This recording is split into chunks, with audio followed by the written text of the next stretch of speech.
This was her first interview since becoming the presumptive nominee a month ago.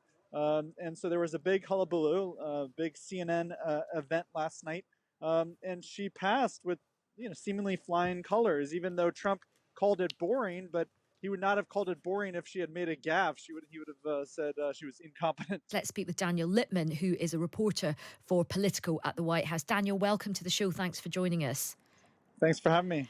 Give us your analysis. What did you make of it all? So my analysis was she actually did quite well, and so I was surprised that she was being hesitant to even give interviews in the first place. This was her first interview since becoming the presumptive nominee a month ago. And so there was a big hullabaloo, a big CNN event last night, and she passed with seemingly flying colors, even though Trump called it boring, but he would not have called it boring if she had made a gaffe. He would have said she was incompetent. So for this one, boring was sort of good, not making sort of huge news. But what do we think about what do you think are the sort of in terms of the risk register for Kamala Harris? Is it immigration? Is it the economy? Is it this Green New Deal? What are the sort of weaknesses for her, or the difficulties?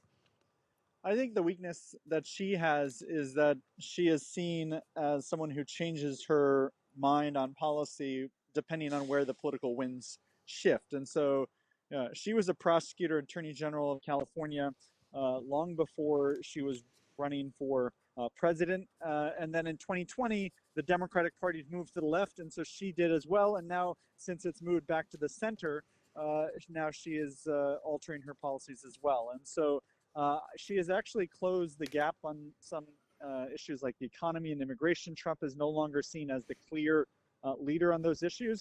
But there was also the fact that she brought her vice president, Tim Walz, her vice presidential pick, to this interview, made people wonder, oh, does she need a support person, or why would she do that? Why can't she just answer questions on her own?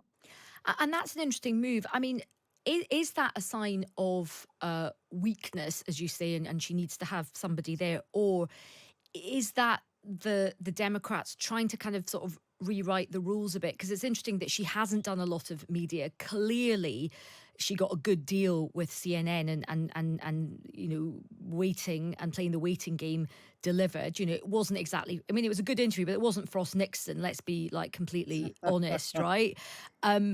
Is that the Democrats kind of flexing their muscle and actually saying we're going to sort of do things our way a bit more with the media?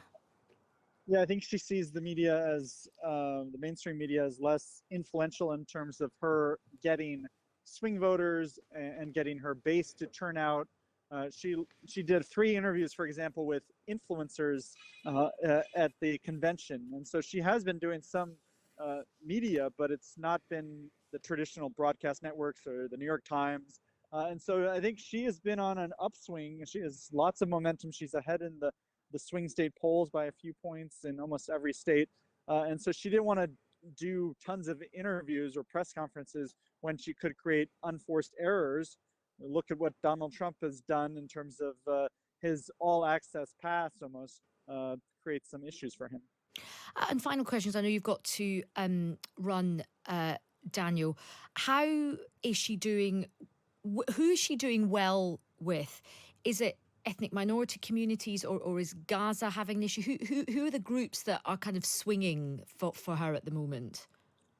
I think what Biden was facing lots of deficits among Black voters, among women, among young people, and Hispanics, and she has closed a lot of those gaps. I think especially Black voters, they want a Black woman as the first woman president.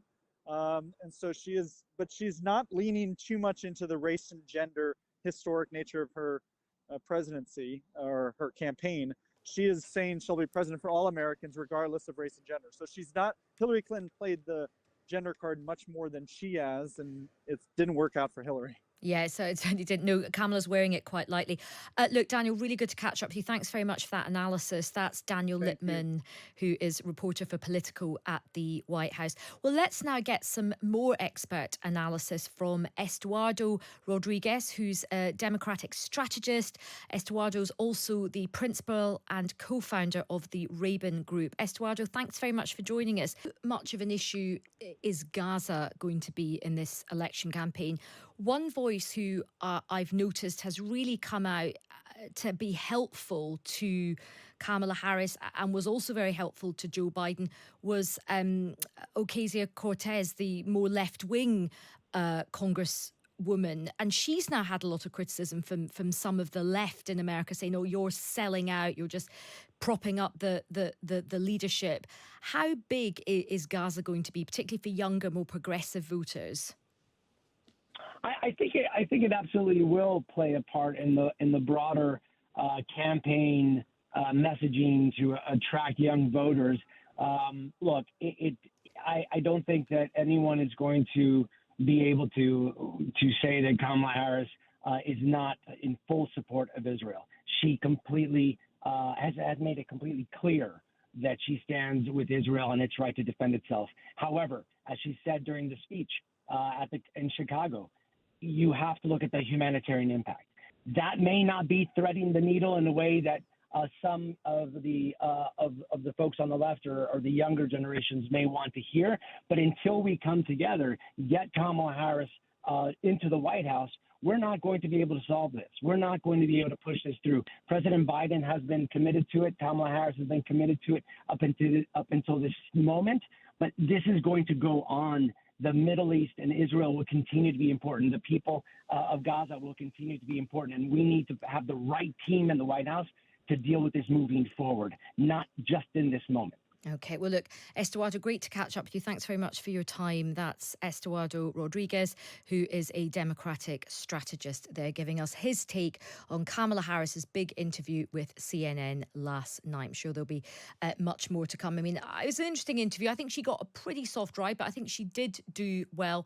Of course, the big test now will be that big debate that she has with Donald Trump, because, of course, as we know from the last big debate, these events can be pretty game-changing.